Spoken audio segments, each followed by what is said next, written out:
Hello YouTube, what's up? This is Boba7772 and today I'm going to be reviewing the new Halo 4 Series 3 Spartan Palmer action figure review from McFarlane Toys, of course. So without further ado, let's get started.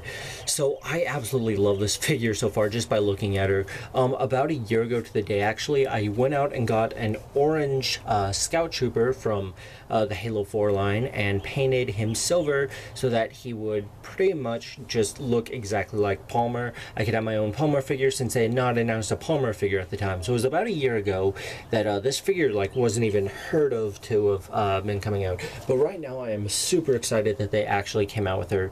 So let's take a look at the packaging. Right here at the bottom it says Commander Palmer. I guess they didn't want to put Sarah Palmer and this is just an assumption that I'm making. Not that exactly that the toy companies are sexist, but they can tell that with the Halo lines, they may not sell the female characters as well as they would sell, you know, male characters and stuff, even if it's a Spartan like this. But obviously Palmer's kind of a important character to come out, and people know her more as Palmer than Sarah Palmer, or Sarah anyway.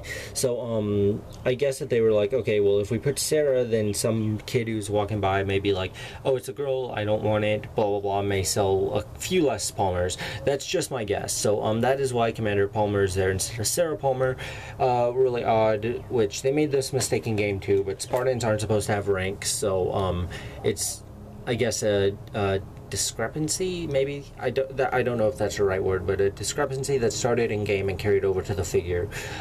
If we look up here, we can see Halo S4 Commander Palmer figure. I don't know what the S4 means because this is Series 3. On the back we can see Sarah Palmer, Gabriel Thorne, Spartan Soldier, and Joel Mundama. The Spartan Soldier is going to be a Walgreens exclusive. Super excited to pick him up. He comes with a battle rifle by the looks of it. He looks really cool.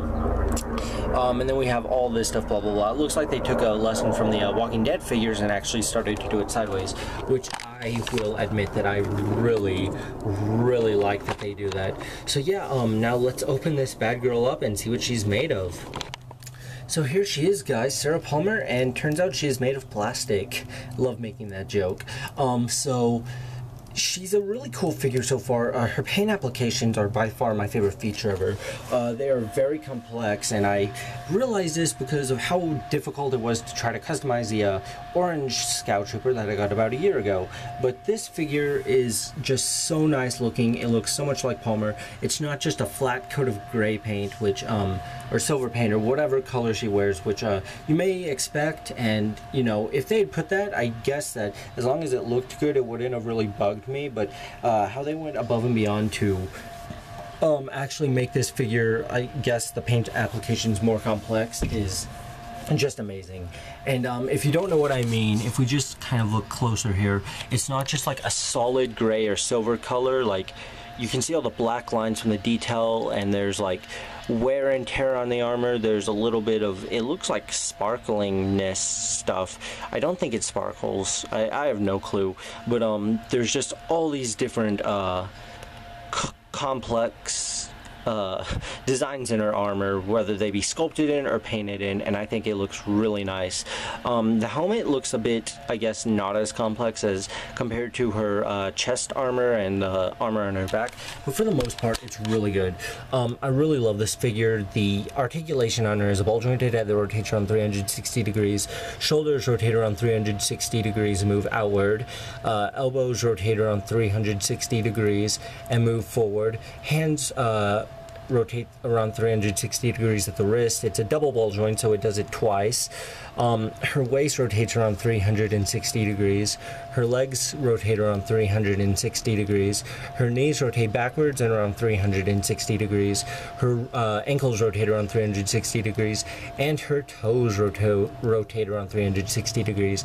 So that is Commander Sarah Palmer's articulation, and I absolutely love this figure so far. This is probably my favorite of the wave. I haven't checked out Thorne yet because I haven't opened him, but out of her and Joel's an absolutely fantastic figure, but this figure is just so cool and I absolutely love it. McFarlane, great job on Sarah Palmer here. Now you need to make Palmer and Thorne and Rey without their helmets. Like, you need a Rey with her helmet and without her helmet, and then with Palmer and Thorn, you need them without their helmets. Fred, Kelly, Linda, all of them without their helmets. You know, we need helmetless versions of characters. McFarlane, you got to do it. Start with Palmer and Thorn. That'd be great.